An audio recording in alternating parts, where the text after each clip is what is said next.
यसको लागि अति उत्तम खाना पनि भयो नि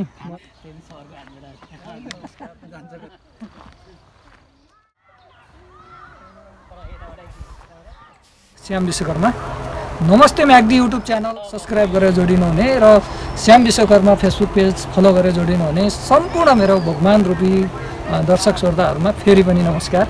आज मसँगै को हुनुहुन्छ चिनिसक्नु भएको छ, नचिने पनि उहाँ आफै चिनाउनुहुन्छ। तपाईँको यो बगैँचामा सहज तरिकाले आउन कसरी सकिन्छ परिचय सहित दिनुहोस् त।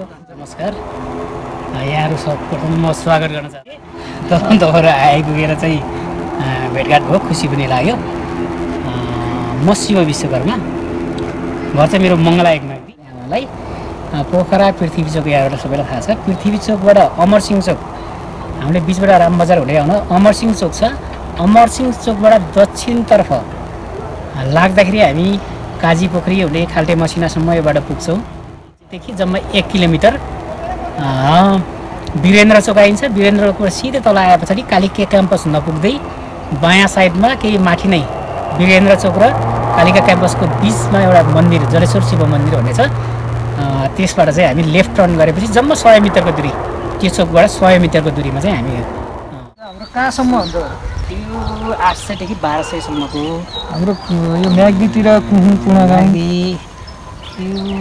लगभग चाहिँ पुणागाउँसम्म ज्यामिरेसम्म, पुनागाउँको तल्लो अलिक तल्लो साइडसम्म, खानीगाउँसम्म काभ्रासम्म चाहिँ हुन्छ है। काभ्रासम्म स्पेसली यो चाहिँ या एभ्री त होइन, योभन्दा अलिक ठुलो कतिसम्म हुन्छ।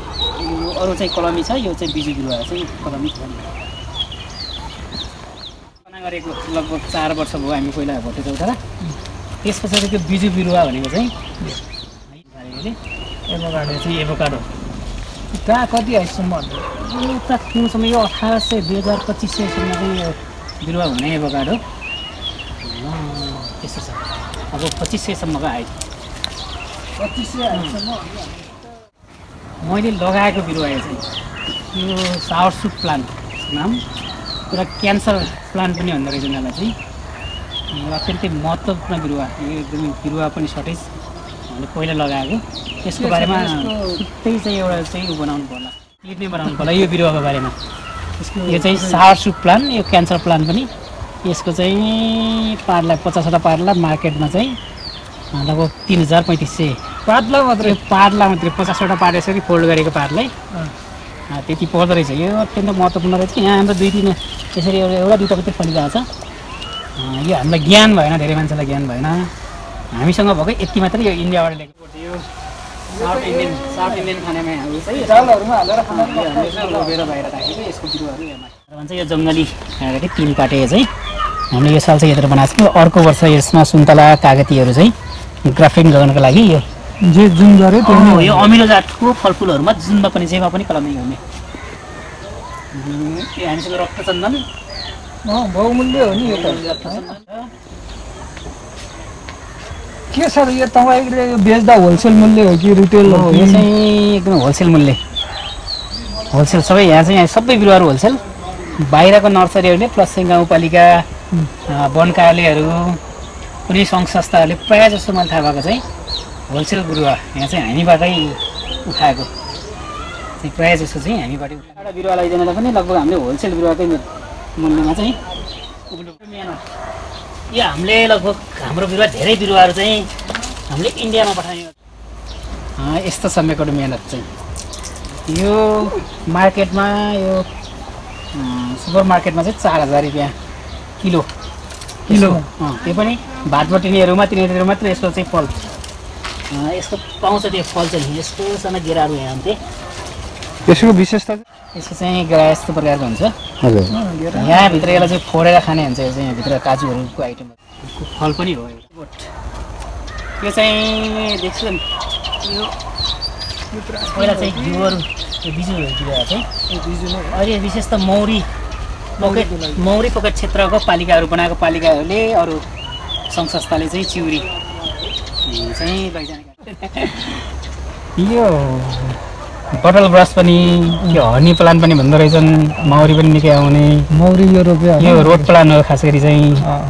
यसको हामीसँग अहिले अर्को यसको देखाउँला हामीले। यो आफै यहाँ चाहिँ यसो बिरुवा एउटा रहेको बिरुवा चाहिँ पोली गाडिएको बिरुवा यहाँ अहिले फुलिसकेको छ 2 वर्षमा यस्तो हुँदो रहेछ। यो किमी पनि सम्पर्क गर्नु हाम्रो नर्सरीमा चाहिँ कति प्रकारका उसहरू चाहिँ छन् फलफुल लगायतका ठ्याक्कै काउन्ट चाहिँ गरिरहेको छैन अनुमानित यो सबै वनको सामानहरू पनि हामी कहाँ वनको हजुर वन समितिको आएको मुख बोट बिरुवा घाँस यो जामुन भयो यो चाहिँ हजुर जामुन हजुर अनि फलफुलको बिरुवाहरू पनि हामीसँग अरू अहिले चाहिँ फलिसकेको छ हाम्रो चाहिँ यो बोट सानो बोटमा नै यो चाहिँ हाइब्रिड रहेछ है हाइब्रिडहरू यसो केही दिन अगाडि फुलेको चाहिँ एकदमै सानो यो फलिसकेको फलिसकेको छ यस्तो सानो गमलामा पनि रोप्न सकियो सबै गर्न सकियो यसरी अरू संसारको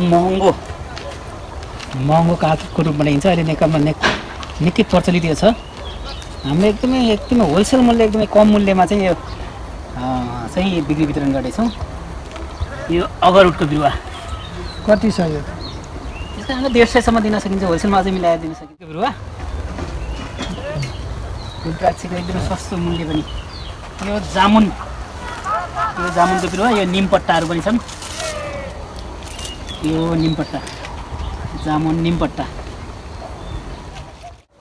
बिस्तारै फल लाग्न थालिसकेको छ यो त व्यवसायिक खेतीको नलागिकन यो बजारमा बस्ने यस्तो गमलामा पनि फल यो चाहिँ साइक्रस यता छ यो चाहिँ यो क्रिसमस ट्री यो साइक्रस चाहिँ यस्तो यो गमलामा पनि छ अनि यो लिली फुल्न लाग्छ लिलीहरू छ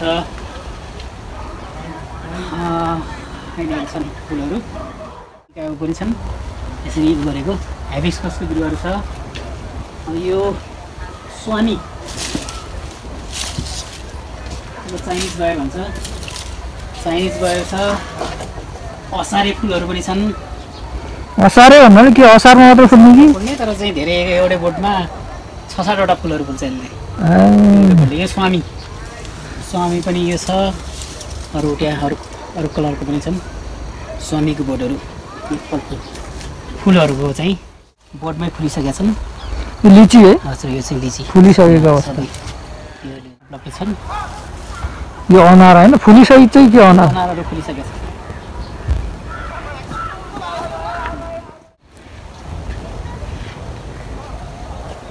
करीपत्ताको बिरुवाहरू यो मोरिङ्गाको बिरुवाहरू अहिले चाहिँ पात झरेर चाहिँ मोरिङ्गाको बिरुवाहरू मोरिङ्गा यसको के हो 10 लाख केजी एभोकाडो चाहिँ पोखरा मात्रै हुन्छ तर सब बाहिरबाट एउटा त सिजनको बेला धनकुटातिरबाट नत्र बाहिर सबै युगान्ततिरबाट यति धेरै सम्भावना छ एभोकाडोको पनि अब मलाई धेरै माग हुँदा मैले जम्मा मेरो गाउँमा चाहिँ 300 वटा लगभग 300 वटा एभोकाडोको बोटले उत्पादन 20,000 वटा भन्दा बढी चाहिँ प्लान्ट तयारी गर्ने लगभग 20,000 मा कति हुन्छ हेरौँ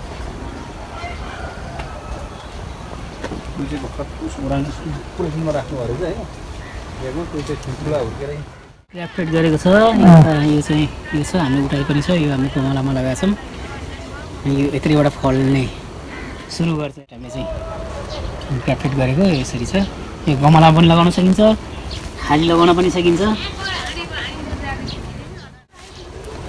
कतिपय नासपति यता नासपति छ आरू बखरा छ यहाँ पनि आरूले फलिसकेको रहेछ यहाँ पनि यता आँपको बोटहरू यतातिर वनको सिसोमाथि यो बोटलबाट स्कल्पी फुल्थ्यो त अमलाको बिरुवा चाहिँ अति उत्तम खाना पनि भयो नि मजा भने यसरी चाहिँ गजबसँग फल खानको लागि खानु नै पऱ्यो फलिराखेको छ नि यो तल यसो हामी बिउ पनि निकाल्छौँ फेरि हाना कटिङ गरेर घाँसको 1 केजी अम्माको बोटहरू चाहिँ